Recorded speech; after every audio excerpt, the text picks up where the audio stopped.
Assalamualaikum warahmatullahi wabarakatuh. Om Swastiastu, Namo Buddhaya, salam kebajikan sahabat-sahabat dimanapun juga berada. Publik semakin digemparkan oleh mereka para anti pemerintah. Saya menyebutnya anti pemerintah karena tidak ada satu pun kebijakan yang diambil oleh pemimpin ataupun lembaga di negeri ini yang dihargai oleh mereka. Salah satunya ini kalau kita melihat yang lagi viral sahabat, di mana teroris ini pada tanggal 13 nanti mengajak masyarakat untuk turun demo. Saya tahu bahwa ini adalah salah satu upaya mereka karena ini adalah jadwal pemeriksaan perdana ya setelah menjadi tersangka. Sebagai upaya bagi mereka agar dia tidak langsung ditahan sahabat. Nah ini jurus lama ini, jurus klasik. Tapi saya yakin polisi tidak segampang itu ditekan. Apalagi kita tahu bahwa hari ini polisi lagi berbenah diri, jadi tidak mungkin main-main dengan kasus sebesar ini. Dan yang paling membuat kita miris karena narasi Panci sepertinya tidak bisa move on dengan situasi yang dihadapi. Tetap menuding pihak kepolisian Republik Indonesia dalam melakukan proses penyidikan dan menjadikan dia sebagai tersangka itu adalah kekeluargaan besar karena mereka bertiga katanya di level 2 itu. Para teroris ini menganggap dirinya sebagai peneliti dan menurutnya itu tidak bisa ditersangkakan. Selain itu ada satu pengacara dari Solo namanya Taufik. Ini juga semakin kurang ajar karena betul-betul menghina Pak Prabowo. Bayangkan kalau dia mengatai Pak Prabowo sebagai tukang cuci Pak Jokowi. Ini kan luar biasa ini sahabat. Belum lagi misalnya si pengacara Tompel yang sepertinya sudah lari dari gelanggang. Dia kembali mengambil jurus lamanya pada saat masih menjadi HTI ya. Dia turun ke panggung-panggung ceramah, di mana di dalam ceramahnya itu tidak ada lain selain hasut. Bagaimana menjelek-jelekkan pemerintah, menjelek-jelekkan polisi pada saat Suryo CS ini dijadikan tersangka. Dan termasuk Pak Prabowo juga dijelek-jelekkan di mimbar masjid. Kan luar biasa mereka semua ini. Nah untuk lebih jelasnya, ini coba kita simak videonya. Minta polisi ya, pra peradilan. Ada juga misalnya nanti tiba-tiba dilakukan, ya siapa tahu seperti kemarin kan ada abolisi, ada amnesti. Kalau amnesti kan harus dihukum dulu, itu atau ada abolisi atau ada deponering. Yang paling menurut Anda paling berpotensi untuk kasus Anda? Tunggu tanggal mainnya. Tunggu tanggal mainnya. Itu yang terus dibilang. Berarti Anda masuk ke dalam bersama dengan Dr. Tifa. Ya, klaster peneliti. Klaster peneliti yang dikriminalisasi. Anda merasa di Oh iyalah. Termasuk juga apakah nanti Anda dan bersama kawan-kawan yang lain juga akan mengajukan gugatan pra peradilan? Dari gua kau. Itu nanti dulu. Ya, mungkin kita bicarakan dalam on point edisi berikutnya. Biar part selanjutnya begitu. Iyalah, masa semuanya dibocorin? Senyum dong nanti Mas Pange. Oke. Termasuk juga Anda sudah siap untuk pembuktian nanti sampai kalau memang sampai ke persidangan? Sangat siap sejak awal. Sangat sejak siap. hadir di sini, sejak saya diundang pertama kali di Polda Metro Jaya, waktu itu statusnya adalah sudah menjadi naik ke penyidikan. Kan malah kita ketemu pagi-pagi. Itu kan menunjukkan kalau dimanapun saya siap. Ya, siangnya jam 9, Mas Pange, aku dipanggil Polda Metro Jaya. 8 pagi aku masih diminta live di Kompas. Jadi kan ya, itu menunjukkan kalau kita ya, kalau memang AA ya kita katakan A. Pak Prabowo yang dulu sih dengan hubungan sebagai macan Asia, ternyata sekarang menjadi tukang cuci piring gitu, tukang cuci piring Jokowi. Nah, itu perubahan sikap ini terjadi karena membaca arah angin. Jadi di balik ini kepolisian yang kita lihat memang sudah dikendalikan oleh Joko Widodo akhirnya merespon dengan cepat. Padahal kemarin itu masih mengatakan dengan kata-kata akan menetapkan tersangka, tetapi tidak secepat itu. Nah menurut saya Kaget kau ini kan? satu momentum yang dipakai ya untuk Roy Suryo, Rismon, Tifa. Ilustrasinya dengan peristiwa. Ketika ada peristiwa, Roy Suryo dan 8 orang lainnya ditetapkan tersangka. Ada 2 klaster. Klaster pertama, klaster yang kami sebut sebagai aktivis, yakni ada ES atau Egy Sujana, ada DHL atau Damai Hari Lubis, ada MRF atau Muhammad Rizal Fadila, ada KRP Kurnia Tri Royani KTR gitu. Kemudian di klaster kedua akademisi kurang satu, ada Rustam Effendi. RS Roy Suryo, kemudian ada RHS Rismon Hasiolan Sianipar, kemudian ada yang terakhir itu adalah TT atau Tifau Zietia Suma. Peristiwa ini apakah masuk kategori peristiwa biasa atau termasuk peristiwa politik? Pusing kuasa hukumnya kan. Nanti kita akan kaji dari sisi terminologi atau takrif politik itu apa. Waduh. Karena nanti kita bisa membedakan apakah ini politik atau bukan begitu. Yang kedua, ketika kita tahu bahwa utang kereta cepat yang tadinya 5 miliar US dollar kemudian terjadi cost overrun ditingkatkan menjadi 7,2 miliar US dollar atau kalau dirupiahkan sekitar 120 triliun rupiah, yang akhirnya utang itu bikin beban negara, dan tiba-tiba Presiden Prabowo Subianto menyatakan akan pasang badan, bahasa kita pasang badan begitu. Kaget kau apakah kan? ini peristiwa biasa atau peristiwa politik? Panik kau kan? Tapi kemarin menarik kita, ada presiden langsung melayani presiden sebelumnya pasang badan. Melayani ya kan? Rakyat yang pernah dipasang badannya begitu Jokowi kena masalah Kertabus langsung pasang badan. Gak usah ribut-ribut. Tanggung jawab saya, selesai. Kemarin kan setelah awalnya AHY Agus Harimurti Yudhoyono selaku Menteri Koordinator Bidang Infrastruktur, ada penceramah begini ya kan, aduh. Itu sudah sepil kemungkinan akan dialokasikan melalui APBN. Kan rakyat marah. Kenapa? Karena APBN itu kan duitnya Rakyat dari marah. pajak itu diambil dari rakyat. Berarti kita Anggota disuruh Kaul yang marah. tombol untuk utang yang diproduksi oleh Jokowi dan Luhut Binsar Panjaitan. Nah, berubah.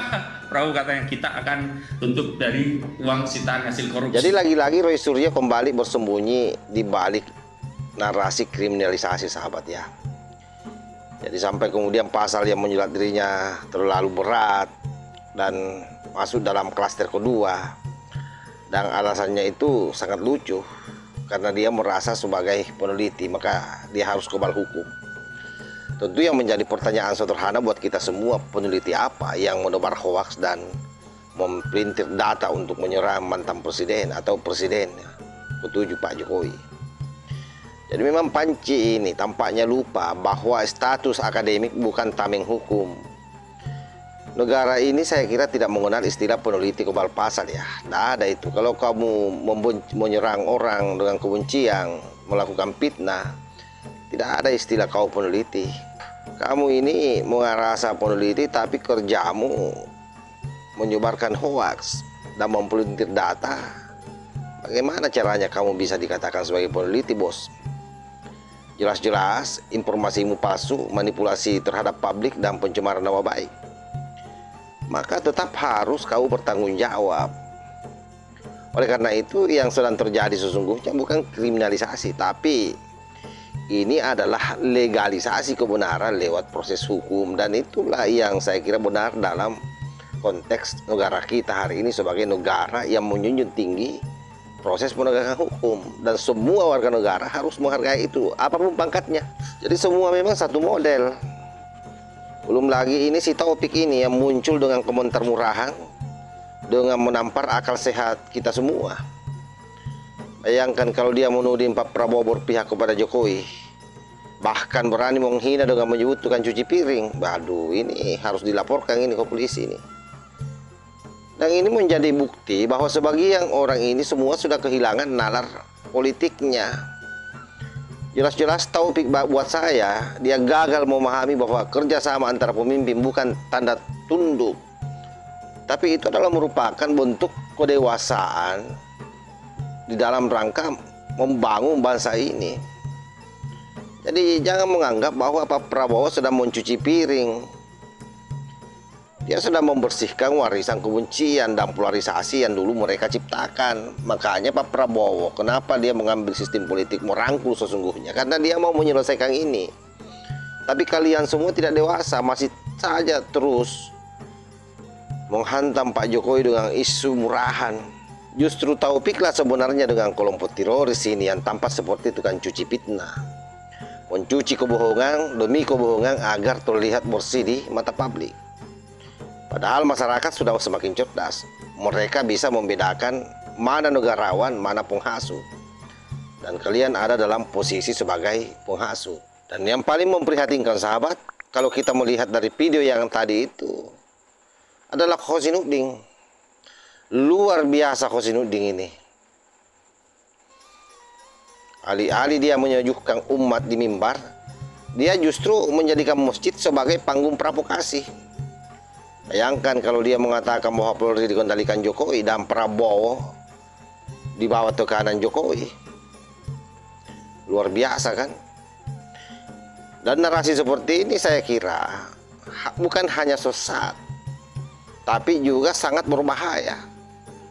Sebab rumah ibadah itu bukan tempat menyebar kebencian bagi publik. Ini yang saya selalu dari dulu kanter narasi-narasi seperti ini ya. Menjadikan mimbar masjid, menjadikan mimbar khutbah sebagai propaganda. Jadi pada prinsipnya yang dilakukan oleh Khosinuddin ini sesungguhnya adalah mengorbankan iman demi ambisi politiknya. Dia lupa bahwa fitnah dari mimbar itu justru menghancurkan nilai-nilai agama yang dia bawa. Oleh sebab itu sahabat-sahabat sekalian, bagi kita semua yang waras ini, Khosinuddin ini tidak sedang memperjuangkan kebenaran, tapi sedang menodai kesucian ruang ibadah demi kepentingan politik musuh. Kan kurang ajar ini orang-orang seperti ini. Berkedok ustaz, tapi kerjanya menghasut adu domba, bahkan menjelek-jelekkan pemimpin kita. Makanya yang tidak masuk akal buat saya itu, kenapa mereka ini diberi panggung? Ini yang luar biasa juga ini kucuknya ini jamaahnya ini. Ya mungkin di situ juga memang masjid XXHTI di situ itu. Jamaahnya mungkin rata-rata XHTI. Nah kita tahu bahwa Khosinuddin ini XHTI tidak bisa dia sembunyi. Terlalu banyak bertebarang informasinya di media sosial terkait soal latar belakangnya ini makhluk. Makanya makhluk ini jangan pernah bermimpi setiap kasus yang dia dampingi bisa menang. Kenapa? Karena memang tidak dalam posisi itu. Bagaimana bisa mau menang kalau yang dia lakukan selama mendampingi klaimnya itu berkomentar seperti politisi, bukan layaknya sebagai penegak hukum, dan cenderung antipati terhadap lembaga yang ada di negara ini. Sementara dia masih berharap lembaga itu mewadahinya. Jadi nonseng itu.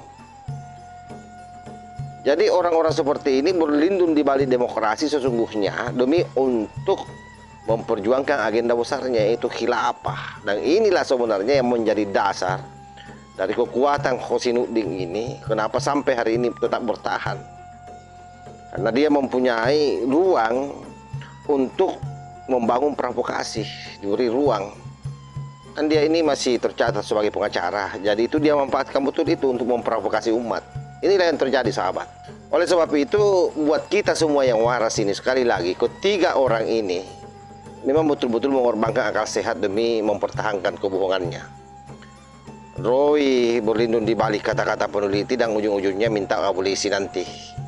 Taufik berteriak dengan hinaan kelas murahan, dan Khosinuddin bersembunyi di balik mimbar suci. Tetapi yakinlah bahwa pada akhirnya rakyat sudah tahu bahwa semua itu bukan perjuangan kebenaran, tapi ini merupakan drama kepanikan dari mereka yang mulai kehilangan panggung sahabat. Seperti kata pepatah, ketika cahaya kebenaran semakin terang, hanya para pembenci yang terus menjerit dalam gelap. Itulah yang layak disematkan bagi ketiga makhluk yang saya cuplikan videonya di awal tadi itu. Saya kira demikian. Wallahul muwaffiq ila aqwamit thoriq. Wassalamualaikum warahmatullahi wabarakatuh.